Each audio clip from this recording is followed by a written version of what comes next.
নমস্কার বন্ধুরা, আবার চলে এসেছি একটা অবাক করা রেসিপি নিয়ে। কাঁচা আমের আমসত্ত্ব হবে, তাও আবার রোদে শুকানোর ঝামেলা ছাড়া। একদম অনেকেই কিন্তু পারে না বা জানে না কিভাবে করতে হয়। রোদ যদি না ওঠে বা এরকম পাতলাই যদি রাখি, তাহলে কিভাবে এই কাঁচা আমের আমসত্ত্বটা করা যাবে বা তোলা যাবে, সেই রেসিপি কিন্তু তোমাদের সাথে শেয়ার করব। আর এইটা খেতে কিন্তু বড্ড চটপটা, একদম হজমি বড়ির মতন, এতটাই টেস্টি হয়েছিল। কাঁচা আমের আমসত্ত্ব, তাই কাঁচা আম নিয়ে নিয়েছি, খোসা ছাড়িয়ে নিয়েছি। খোসাগুলো তো এর আগের দিন দেখিয়েছি তোমাদের, তেল করে রেখেছি। আর আমগুলোকে কেটে নিচ্ছি এখন কাঁচা আমের জেলি করব বলে।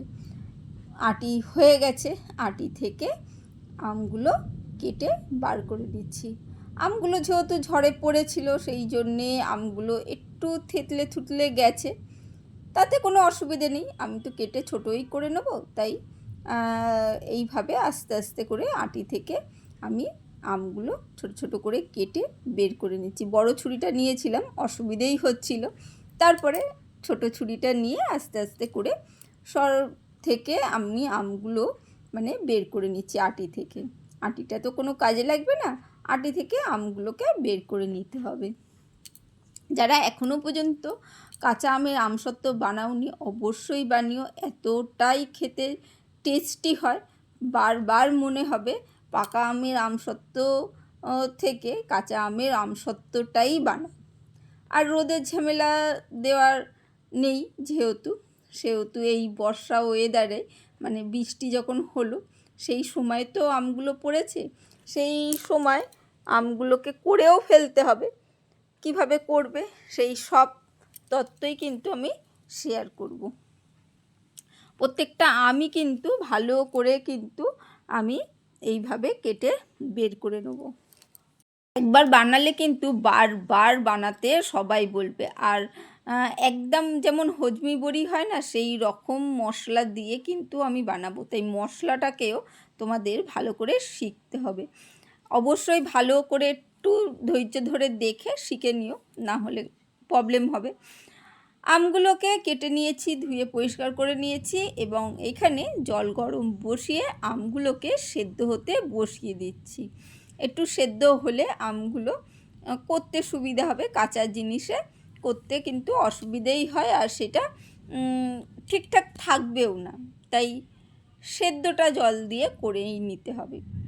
একটু কম জল দিলেও হবে, আর এরকম জল দিলেও কোনো অসুবিধে নেই, পরবর্তীকালে তো জলটা আমরা শুকিয়েই নেব।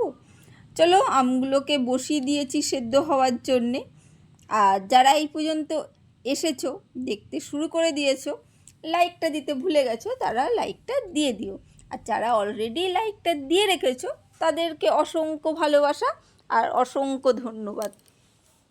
আর এখানে এই কাঁচা আমের সাথে কয়েকটা কাঁচা লঙ্কাও কিন্তু আমি কেটে দিয়ে দিয়েছি। এই কাঁচা লঙ্কাটা কিন্তু অবশ্যই দিও, তাহলে কিন্তু একটা বেশ কাঁচা লঙ্কার টেস্ট আর কাঁচা আমের টেস্ট না, জানো যারা আম মাখা খাও তারা তো জানোই, তাই না, দারুণ আসে। তাই অবশ্যই এতে কিন্তু এইভাবে করো। আমি আমটা সেদ্ধ করে মিক্সিতে একদম পেস্ট করে নিয়েছি। কোনো দানা বা নেই, সেই জন্যে আমি কোনো ছাঁকিনি, ছাকার দরকার থাকেই না। অনেকে ছাঁকে, আমি কিন্তু ছাঁকিনি, পুরো আমটাই কিন্তু আমি ব্যবহার করেছি। আর আমে কোনো আঁশও ছিল না, সেই জন্যে আমি কোনো ছাকার পদ্ধতিতে যাইনি। আমটাকে দেখো, এবারে কড়াইটা জেলে নাড়াচাড়া করতে শুরু করতে হবে। আর কিন্তু এর মধ্যে একটু লবণ দিতে হবে। না, লবণটা না দিলে কিন্তু এই টকের যে স্বাদটা, সেটা কিন্তু একদমই আসবে না। যেমন আমসত্ত্বের জন্য মিষ্টি দিতে হবে, সেই রকম কিন্তু লবণটা কিন্তু দিতেই হবে। তাই লবণ দিয়ে দিয়েছি, লবণ দিয়ে এবারে নাড়াচাড়া করে নিচ্ছি ভালো করে।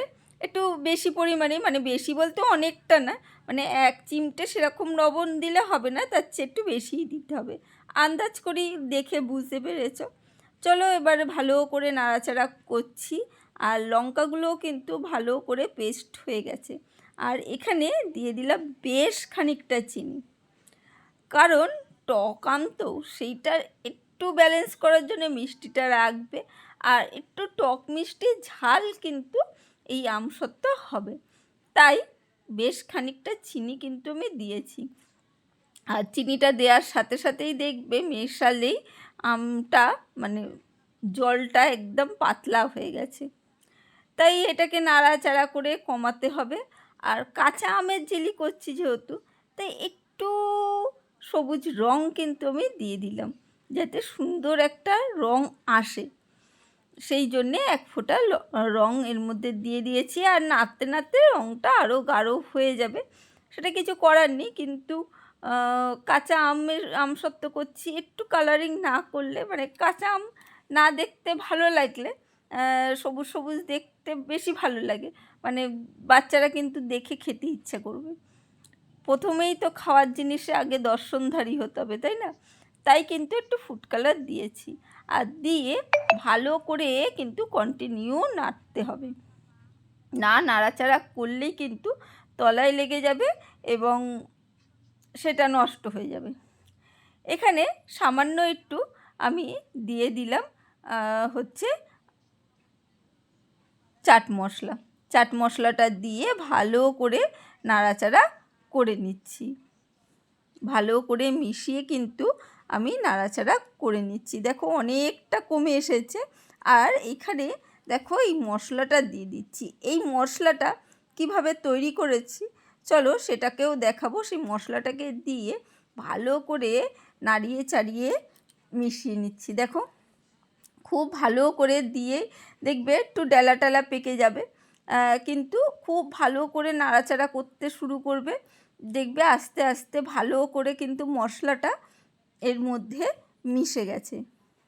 দেখো এর মধ্যে মশলাটা দিয়ে দিয়েছি একটু জিরে, একটু ধনে, একটু শুকনো লঙ্কা দিয়ে দিয়েছি। দিয়ে ভালো করে একটু ভাজা করে নিয়েছি। আর তার সাথে দিয়ে দিয়েছি একটু জোয়ানটাকেও কিন্তু এই মশলার সাথে খুব সুন্দর করে মিশিয়ে নিতে হবে। মশলাগুলোকে মিডিয়াম ফ্লেমে একদম সুন্দর করে ভাজতে হবে।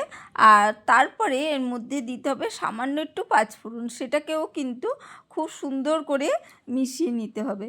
মশলাটা খুব ভালো করে ভাজা হয়ে যাওয়ার পর মশলাটা এই দেখো মিক্সির বাটিতে একটু গুঁড়ো করে নিতে হবে। সেই গুঁড়োটাই কিন্তু আমি এখানে ব্যবহার করেছি। খুব দারুণ খেতে হয়। আর খুব সুন্দরভাবে নাড়াচাড়া করে এইভাবে যখনই দেখবে শুকনো মতন হয়ে এসেছে সেই পর্যায়ে কিন্তু এটা নামিয়ে ফেলতে হবে। নামিয়ে একটু ঠান্ডা হতে দিতে হবে। আর এখানে দেখো আমি দু জায়গায় একটু তেল ব্রাশ করে নিচ্ছি। একটা প্লেট রয়েছে, ট্রে মতন রয়েছে, তার মধ্যে করেছি। আর একটা থালার মধ্যে ভালো করে তেল নিয়ে ব্রাশ করে দিয়েছি। আর যতটা পারবে শুকনো করে নেবে। যদি শুকনো না হয় এই রকম পাতলা পাতলা রাখো, তাহলে কীভাবে উঠবে। অনেকেরই চিন্তায় না ওঠে না, কিন্তু আমি দেখাচ্ছি তোমাদের কিভাবে ওঠে। দেখো ভালো করে কিন্তু তেলটা কিন্তু অবশ্যই লাগাতে হবে। তারপরে দেখো হালকা গরম রয়েছে, সেই অবস্থায় কিন্তু আমি দিয়ে দিচ্ছি। দেখো দিয়ে আস্তে আস্তে এইভাবে টেনে টেনে একটু পাতলা করে কিন্তু দিতে হবে। খুব সুন্দরভাবে কিন্তু এটাকে পাতলা করে হালকা করে এইভাবে দিয়ে টেনে টেনে দিলেই কিন্তু হয়ে যাবে। আর যতটা যদি এর চেয়েও মানে শুকনো করো তাহলে কোনো অসুবিধে হয় না, তবুও হয় একটু অসুবিধা হয়। সেইটা কিভাবে দূর করবে সেটা জানাবো, দেখবে বুঝতে পারবে। তোমরাও কিন্তু খুব সহজেই এইভাবে করে নিতে পারবে। আর এতক্ষণ ধরে যারা দেখছো তাদের অসংখ্য ধন্যবাদ। আমার পুরনো নতুন সব বন্ধুদের জানাই অসংখ্য ভালোবাসা। তোমরা এইভাবে ধৈর্য ধরে দেখলে। আর অবশ্যই চ্যানেলটাকে যারা সাবস্ক্রাইব করে রাখুনি তারা অবশ্যই সাবস্ক্রাইব করে রেখো। আর এই দেখো চাটু বসিয়ে এইভাবে একদম লো ফ্লেমে 5 মিনিট মানে 3 থেকে 5 মিনিট রেখে দিলেই কিন্তু যেটুকুনি ড্রাই হওয়ার সেটুকুনি কিন্তু ড্রাই হয়ে যাবে। আর যদি মাইক্রো ওভেন থাকে মাইক্রো ওভেনের মধ্যেও দিয়ে দিতে পারো 1 মিনিটের জন্যে, তাহলেই কিন্তু হয়ে যাবে। দেখো এই দেখো আমি এবার তুলে নিচ্ছি, মানে একদম পাতলা হয়েছে দেখতে পাচ্ছ, মানে রোদে কিন্তু আমি দিইনি, আর একদম পাতলা, দেখতেই পাচ্ছ আঙুলগুলো পুরো দেখা যাচ্ছে কতটা সুন্দর হয়েছে এইটাই। আর এত সুন্দর খেতে হয়েছিল, এইভাবে রোল করে আমি কিছুটা সার্ভ করে দেখিয়েছি, বাদ বাকি তো খাওয়ার জন্যে আমার মেয়ে বর সবাই ব্যস্ত হয়ে রয়েছে, সেই জন্যে সবটা আর কেটে এইভাবে রোল করে ভিডিও করতে পারিনি। দেখো এমনিতেই যেরকম খেতে সুন্দর হয়েছে দেখতেও সেইভাবে সুন্দর হয়েছে। কেমন লাগলো রেসিপিটা অবশ্যই জানিও। আজকের জন্য টাটা, বাই বাই, আবার দেখা হবে অন্য কোনো দিন অন্য কোনো রেসিপিতে।